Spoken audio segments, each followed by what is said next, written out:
Sohib Bang Zulhas, kita jumpa lagi. Saat ini saya berada di Kabupaten Bandung Barat. Nah, karena kami sudah prokes, jadi boleh kita buka. Sohib Bang Zulhas, saya kedatangan teman yang sangat terkenal. Saya kira semua sohib Bang Zulhas, bahkan seluruh Indonesia kenal siapa dia.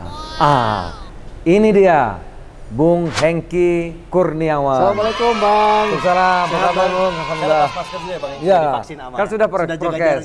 Sudah, oke. Bang, selamat datang di Bandung Barat. Terima kasih. Siapa dia? Saya kira kita sudah tahu, sudah mengenal. Artis sangat terkenal dulu zamannya sinetron ABG. Tetapi biasanya orang sukses itu banyak pengalaman yang bisa kita timba dan bisa menjadi inspirasi bagi sohib Bang Zulhas dan bagi kita semua. Bung Hengky. Siap Bang. Dulu terkenal sekali itu zaman itu ya. Saya sekarang masih muda, dulu saya udah tua dulu. Enggak, Bang. Sekarang masih muda. Masih kelihatan muda, Bang. Energik Bang. Gitu ya. Terima kasih. Jadi sebelum sukses pastilah orang sukses itu melewati jalan yang berliku ya. Kadang-kadang juga melompati halangan rintang yang berat. Nah, dulu saya pernah dengar keluarga ayah juga dulu tidak mudah, zaman-zaman susah. Bung Hengky juga sebelum terkenal ya, sinetron ABG katanya pernah jualan. Nah, ini sohib Bang Zulhas ingin mendengar kisah nyata Hengky Kurniawan yang prestasinya melejit bagaikan meteor. Silakan Bung. Siap Bang. Aduh, alhamdulillah memang saya lahir dari keluarga yang tidak berkecukupan, Bang. Sama sama saya. Iya. Jadi kami 5 bersaudara. Kebetulan ibu ya hanya ibu rumah tangga biasa, ayah dulu supir angkot. Jadi kebayang dulu satu keluarga itu telur tuh dibagi-bagi, Bang. Aduh. Coba jadi, tuh telur dibagi, bayangkan dah gimana ceritanya Bung, lanjut, nggak sabar saya. Ya karena latar belakang saya lahir dari keluarga yang tidak berkecukupan, sehingga ya kami dilatih untuk mandiri gitu. Tidak ada manja-manjaan meskipun saya anak bungsu Bang. Nah, pada saat itu ya kesempatan yang bisa saya lakukan waktu masih SD ya paling kita jualan es. Dari sirup. Sampai jual es sirup? Dari sirup kita plastikin. Dulu tuh Bang kalau di Blitar bahkan untuk berpikir bisa ke Jakarta tuh kayak nggak mungkin gitu. Jadi ibarat Jakarta tuh kalau bagi kami dulu di kampung udah kayak luar negeri saja. Tapi memang ya karena mungkin didikan keras, kakek tentara, kemudian ayah juga sangat disiplin. Kalau saya dulu berpikirnya setiap orang pasti bisa sukses. Mindset kita harus bener dulu gitu. Jadi kalau dulu teman-teman main itu bicara Jakarta itu sesuatu yang tidak mungkin bisa ke sana, saya berpikir saya pasti bisa gitu. Jadi akhirnya ya itu tadi dari kecil sampai SMA terbiasa untuk mandiri. Saya ya bagaimana caranya bisa menghasilkan itu ya pernah jadi ini Bang, pernah jadi tukang ngambil kardus. Makanya ada pernah satu FTV di salah satu TV swasta itu yang ceritanya memang ditulis dari cerita nyata saya sampaikan ke penulis, dibikin FTV, jadi memang itu real Bang. Kalau di Blitar itu ya memang kami keluarga yang biasa-biasa saja. Bung Hengky, saya banyak cerita ya, orang kalau dari daerah itu ke Jakarta kan perlu modal, perlu biaya. Katanya Jakarta itu rimba belantara. Nah, saya tentu Bang Zulhas juga ingin tahu berapa sih dulu isi kantong untuk merantau ke Jakarta itu yang dibawa? Ya, karena dari SD, SMP, SMA saya termasuk orang yang pintar nyari duit Bang, dari jualan. Akhirnya saya pergi ke Jakarta itu dengan bekal tabungan sendiri. Nah, yang memotivasi saya ke Jakarta itu adalah saya pengen jadi politisi Bang. Politisi gitu. Jadi rupanya Bupati ini impian lama. Oke, jadi kenapa begitu? Kebetulan kakek saya dulu ketua partai Bang. Kalau di Blitar tuh PNI Bang. Iya, PNI. Basis PDI. Iya. Ayah saya juga ketua partai Bang. Tahun 82, kakek tahun 52. Jadi memang rumah kami dulu dijadikan markas gitu. Jadi ada memang apa namanya darah dari kakek dan ayah menurun lah ya Siap. kira-kira. Nah kemudian pada saat itu saya memang ke Jakarta tujuannya pengen kuliah ilmu politik. Direstuin sama orang tua. Begitu sampai ke Jakarta, saya daftar ke salah satu universitas di Jakarta. Biaya daftar ulangnya waktu itu 9 juta. Oh. Saya sampaikan ke orang tua, Pak ini harus bayar segini nih. Papa saya mikir lama, TikTok, terus meyakinkan lagi, serius mau kuliah di Jakarta, udah pulang lagi aja lah bantu orang tua. Kalau orang tua saya udah bilang begitu, artinya nggak ada duit, Bang. Jadi ini anak yang apa ya, yang memahami keadaannya. Jadi akhirnya yaudah saya cari teman saja, segala macam. Saya tetap pengen di Jakarta, karena memang hari-hari saya dulu full bantu orang tua. Jadi pengen bebas dulu lah, merasakan Jakarta. Alhamdulillah dapat teman, saya sempat berjualan kaos di Jakarta. Oh, jualan kaos. Saya sempat kerja di Golf Pondok Indah, Bang. Jadi caddy di situ, Aduh, ya. di situ. Sampai akhirnya saya punya teman yang memang dia anaknya orang penting lah, pejabat lah, jenderal gitu. Saya membantu di rumahnya sebagai ya sopir, ngantar ibunya ke kantor, pergi ke pasar, begitu. Pernah juga nganter-nganter tugasnya. Terharu saya, silakan. Sampai pada akhirnya teman saya dari Surabaya itu seorang model lah. Teman ini masih teman, seorang model. Kontak-kontakan datang ke Jakarta untuk casting. Oh, nah, pada saat Bung, waktu itu castingnya untuk apa ya? Untuk film, Dulu masih iklan, Bang. Oh, iklan. Masih iklan. Nah, saya nganter casting, terus di tempat casting itu saya ditawarin, kamu kenapa nggak casting gitu? Ikut casting aja. Ya udah saya iseng casting ini. Dapat, Bang, saya, Bang. Oh. Dapat iklan pertama kali itu 3 juta saya digaji, dibayar honor. Waduh, besar betul waktu itu ya, 3 juta. Besar buat saya. Langsung semuanya saya kasih ke ibu.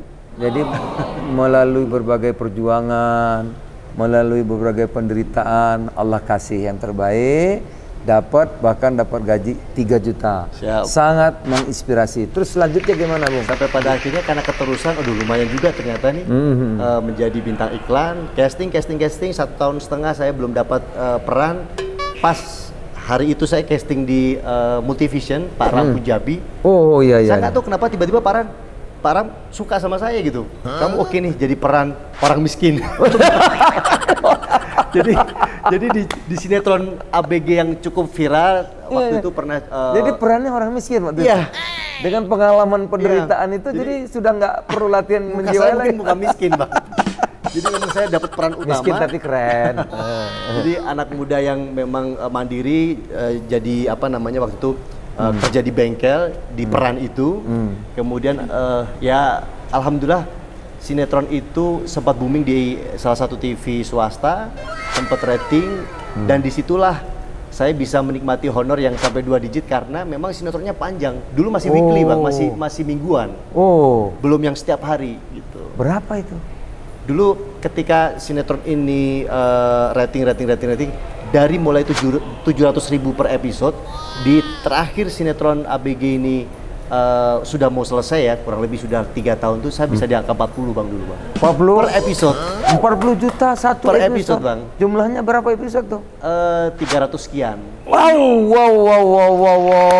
300 episode 40-an juta gitu loh. Dan kita ngetop bareng sama duit Pasha tuh. Duit tuh. Siapa? 40 juta 300. Waduh, berapa tuh? Berapa banyak itu ya? Karena dulu sinetron tuh kalau tidak salah harganya masih 500 jutaan per episode.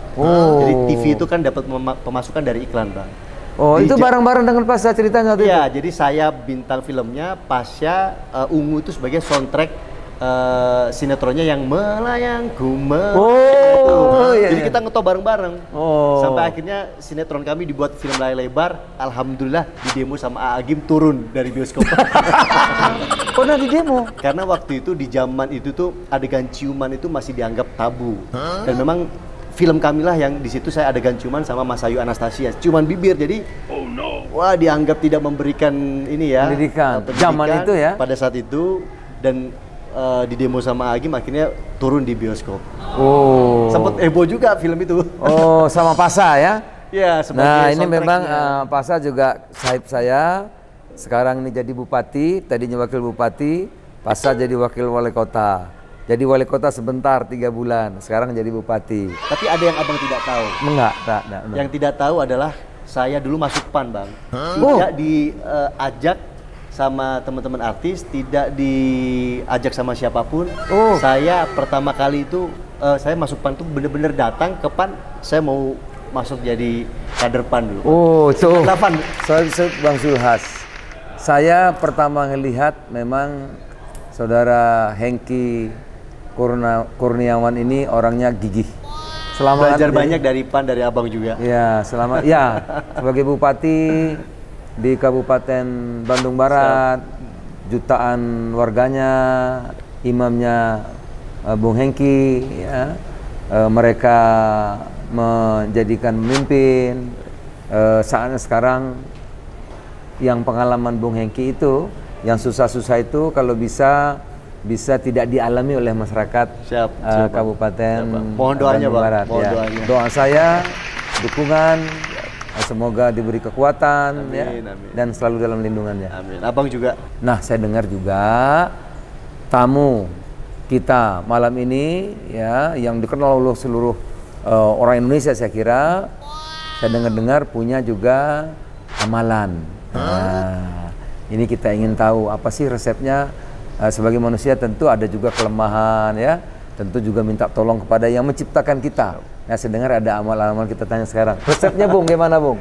Ya kalau selain sholat biasa gitu ya, Bang, ya.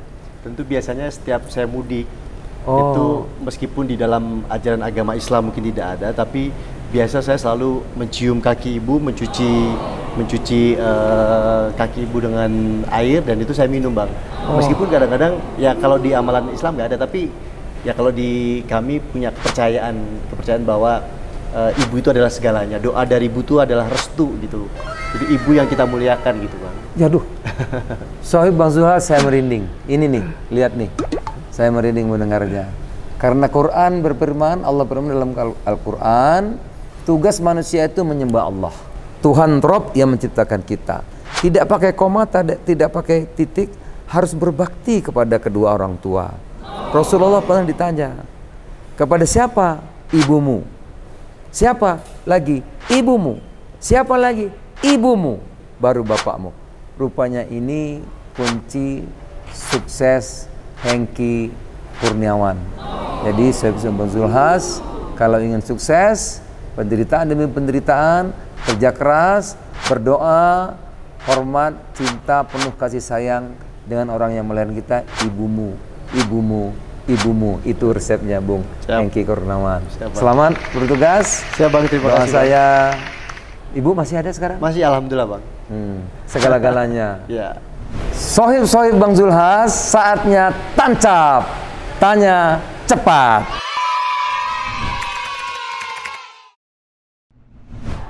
Bung Hengki, Siap. siomay atau bakso?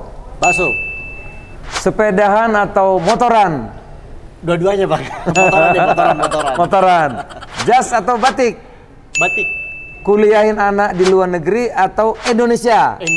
Indonesia. Sinetron ABG atau senandung masa puber? Sinetron ABG. Oh, senandung ABG.